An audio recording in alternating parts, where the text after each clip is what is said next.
আপোনালোকে জানে যে জল জীৱন মিছনৰ যিসকলে কাম কৰি আছে কন্ট্ৰেক্টৰ তেওঁলোকক আমি বহুত দিনে বিল আদি দিব পৰা নাই। মুখ্যতঃ তাৰ কাৰণ হৈছে যে ভাৰত চৰকাৰেও আঁচনিটোৰ পুনৰ ইক্ষণ কৰি আছে।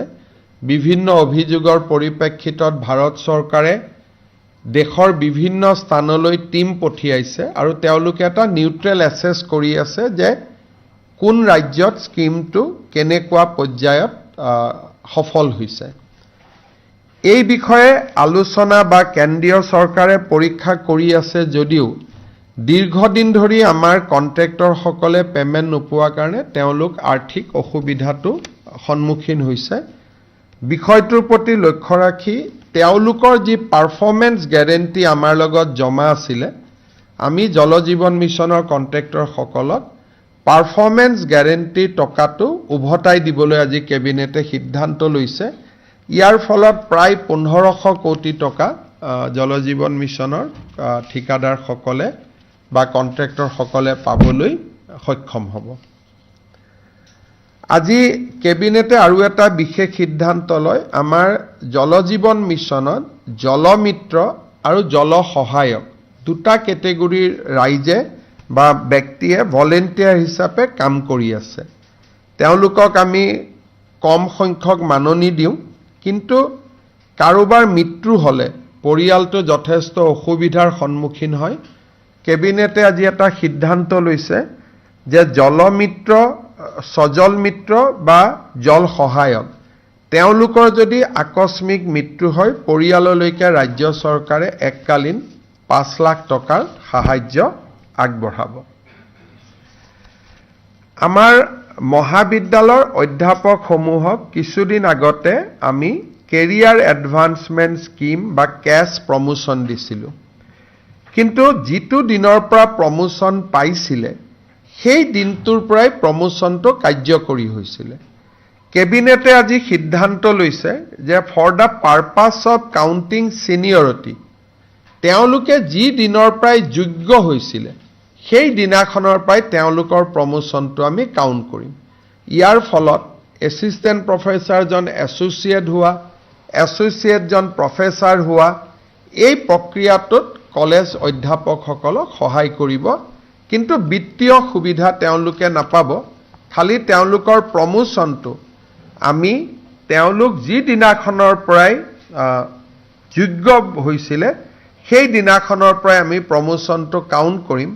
ফলত তেওঁলোকৰ নেক্সট প্ৰমোশ্যন পাবৰ কাৰণে যিটো ইলিজিবিলিটি পিৰিয়ড সেইটো বহুখিনি কমি যাব আৰু আমাৰ কলেজৰ অধ্যাপক সহ অধ্যাপকসকল যথেষ্ট উপকৃত হ'ব।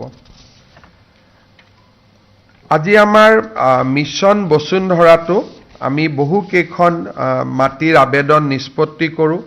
ধেমাজি টাউনৰ 1742খন, দৰং, লখিমপুৰ, বিশ্বনাথ, কামৰূপ, গোৱালপাৰা, বৰপেটা, নগাঁৱৰ 299খন, যোৰহাট, গোৱালপাৰা, ডিব্ৰুগড়, মাজুলী, লখিমপুৰ, বজালী, শ্ৰীভূমি 190খন আৰু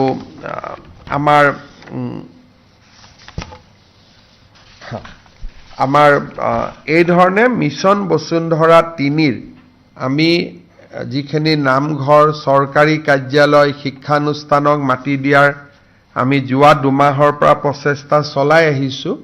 প্ৰায় 80% কাম আমি সমাপ্ত কৰিলোঁ, 20% কাম আমি আগষ্ট মাহত সমাপ্ত কৰিম। আজি কেবিনেটত আৰু এটা গুৰুত্বপূৰ্ণ সিদ্ধান্ত হয়। আপোনালোকে জানে যে মাৰ্ঘেৰিটা সমষ্টিত Tirap tribal belt and block বুলি এটা আমাৰ ট্ৰাইবেল বেল্ট এণ্ড ব্লক আছে। এই ট্ৰাইবেল বেল্ট এণ্ড ব্লকটোত বহুখিনি আহোম মানুহ বাস কৰে, মটক মানুহ বাস কৰে, মৰাণ মানুহ বাস কৰে, চুতীয়া বাস কৰে, গোৰ্খা বাস কৰে, টি গাৰ্ডেন, আদিবাসী আৰু কোচ ৰাজবংশী। এই গোটেইকেইটা কমিউনিটিকে তিৰাপ ট্ৰাইবেল বেল্ট এণ্ড ব্লকত আমি প্ৰটেক্টেড ক্লাছ ৰূপে আজি আমি ঘোষণা কৰিবলৈ কেবিনেটে সিদ্ধান্ত লৈছে। এই সিদ্ধান্তটোৰ ফলত তিৰাপ ট্ৰাইবেল বেল্ট এণ্ড ব্লকত আহোমসকলেও মাটিৰ পট্টা পাব, মৰাণসকলেও মাটিৰ পট্টা পাব, মটকসকলেও মাটিৰ পট্টা পাব, চুতীয়াসকলেও মাটিৰ পট্টা পাব, গোৰ্খাসকলেও মাটিৰ পট্টা পাব, চাহ জনজাতি আদিবাসীসকলেও মাটিৰ পট্টা পাব আৰু কোচ ৰাজবংশী লোকসকলেও মাটিৰ পট্টা পাব। এটা বহুদিনীয়া দাবী আছিল, সেই দাবীটো আজি সমাধান হ'ল। কেবিনেটে আজি আমাৰ অইল ইণ্ডিয়া আৰু মাৰ্ঘেৰিটাৰ কোল ইণ্ডিয়াৰ কিছু মাটি বাৰীৰ সমস্যা আছিল, সেইখিনিও আজি প্ৰায়খিনি সমাধান কৰি দিয়ে। মুঠৰ ওপৰত কেবিনেটত এইকেইটাই গুৰুত্বপূৰ্ণ সিদ্ধান্ত হৈছে। অহাকালি আমাৰ কেইবাটাও চৰকাৰী সিদ্ধান্ত আছে বা চৰকাৰী প্ৰধানমন্ত্ৰীৰ ভ্ৰমণ, অমিত শ্বাহ ডাঙৰীয়াৰ ভ্ৰমণ, এই সম্পৰ্কে মই অহাকালি আৰু এখন সংবাদমেল কৰিম। ভূপেন হাজৰিকাৰ জন্ম শতবাৰ্ষিকীৰ ওপৰতো নতুন কিছু কথা আপোনালোকক ক'বলগীয়া আছে। অহাকালি মই আপোনালোকৰ লগত কথা পাতিম। যদি কিবা প্ৰশ্ন আছে আপোনালোকে কৰিব পাৰে।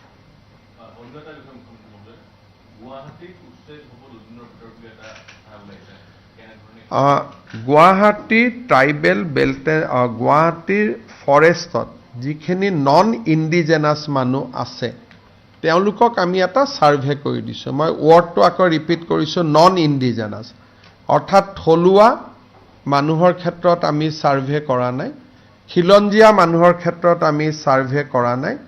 কিন্তু যিসকলে মহানগৰীৰ ডেম'গ্ৰাফিটো ডিষ্টাৰ্ব কৰিবৰ কাৰণে বিভিন্ন জাগাত আহি বাস কৰিছে, তেওঁলোকৰ আমি মাত্ৰ ছাৰ্ভে এটা কৰিছোঁ যে কিমান এনেকুৱানো মানুহ সোমাইছে। কিন্তু ইয়াতে খিলঞ্জীয়া মানুহখিনিৰ ক্ষেত্ৰত একো আমি কৰা নাই, কাৰণ তেওঁলোকক বসুন্ধৰা ৩ত আমি মাটিৰ পট্টা দিবৰ কাৰণে ব্যৱস্থা কৰিছোঁ।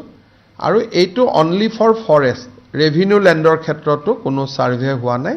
আৰু মই ভাবোঁ যে আমাৰ যিখিনি অসমীয়া মানুহ বা জনজাতীয় মানুহ আছে তেওঁলোক আতংকিত হোৱাৰ কোনো কাৰণো নাই, আৰু তেনেকুৱা কোনো ছাৰ্ভেও চৰকাৰে কৰা নাই।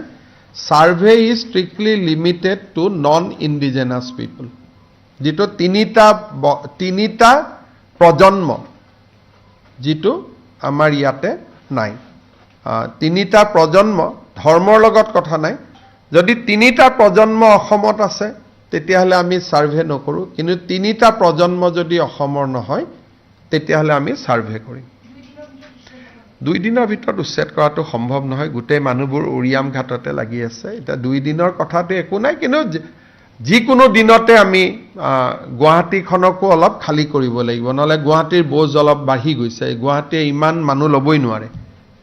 গুৱাহাটীত যদি থাকিব পাৰে 10 লাখ মানুহ আছে, 20 লাখ, গতিকে কিন্তু আমাৰ মই 2-এখন পেপাৰত দেখোঁ যে অলপ আমাৰ থলুৱা মানুহখিনিক আতংকিত কৰি দিব খোজে। এই চৰকাৰে থলুৱা মানুহৰ মাটি উচ্ছেদ কৰাৰ কোনো চিন্তাও কৰা নাই। গতিকে কথাটো মই আজি আকৌ এবাৰ ৰিপিট কৰি দিছোঁ। মই দেখি আছোঁ যে 2-এখন পেপাৰে হেডলাইনটো কৰি খিলঞ্জীয়া থলুৱা মানুহৰ কথা কয়, আৰু তেওঁলোকে এটা পেনিক সৃষ্টি কৰি কাবাক বচাব চেষ্টা কৰে। কিন্তু মই ভাবোঁ যে ৰাইজে আমাক বিশ্বাস কৰে, গতিকে কোনো পেনিক নহয়।